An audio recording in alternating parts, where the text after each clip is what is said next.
Sunday మేము Christ worship centre రాజమండ్రిలో reach అయిపోతున్నాము. దేవుడు తన కృపను అనుగ్రహించి మంచి ప్రయాణ దీవెనలు అనుగ్రహించాలని దానికి ప్రార్థన చేస్తుంది. మనం చేస్తున్నాం. ఈరోజు ఫాదర్స్ డే కదా. I wish you happy Father's Day to all the fathers. దేవుడు మిమ్మల్ని అందరినీ బలపరచాలని మీకోసం ప్రార్థన చేస్తున్నాము. ఒక ఉత్తమమైన తండ్రిగా ఉండడం అనేది గొప్ప కృపే.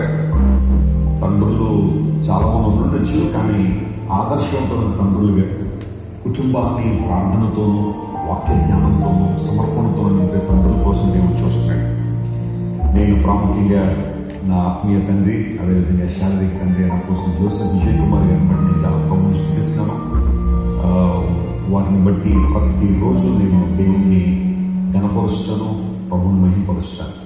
వారి ప్రార్థన సమర్పణ సేవలో వారిని నేర్పించిన అనుభవాలు ఇవన్నీ కూడా ఈరోజు నేను ప్రపంచవ్యాప్తంగా దేవుని సేవలో వాడబడడానికి తోడ్పడుతున్నాయి. అంత మాత్రం కాదు, రిషికిన గ్లోరియా పాల్ గారు మేమందరం కలిసి దేవుని పరిచర్యలు, దేవుడు మాకు ఇచ్చిన జీవిత భాగస్వామితో కలిసి ఇంత ఫలవంతంగా సేవలో వాడబడుతున్నామంటే నా తల్లిదండ్రులకు ప్రార్థన. నా తండ్రి గారికి హృదయపూర్వకంగా హ్యాపీ ఫాదర్స్ డే తెలియజేస్తున్నాను. మీరందరూ కూడా మీ శారీరక తండ్రులకి శుభాకాంక్షలు తెలియజేయండి. అట్ ది సేమ్ టైం మీ స్పిరిచువల్ ఫాదర్స్ ఎవరుతున్నారు వారికి మీ శుభాలు తెలియజేస్తుంది. మనం చేసిన ఎందుకోసం అంటే ఆత్మీయ తండ్రిగా మరి మన రక్షణను నడిపించిన దైవజనులు, మన కోసం పాటుపడుతున్న దైవజనులు, మన ఆత్మీయ క్షేమం కోసం పాటుపడుతున్న వారి కోసం ప్రార్థన చేయాలి, వారిని ప్రోత్సహించాలి. ఈ ఫాదర్స్ డే రోజున మనం జ్ఞాపకం చేసుకోవాల్సింది, దేవుడు మనకు తండ్రి అయి ఉన్నాడు.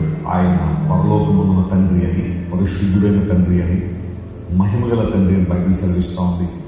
తండ్రి తన కుమారుల జాలిపడినట్టుగా దేవుడు మన ఎందుకు జాలిపడతాడని 103వ కీర్తన 13వ రాయబడింది. కాబట్టి మనకు తండ్రి అయిన దేవునికి మహిమ కలుగును గాక. ఈరోజు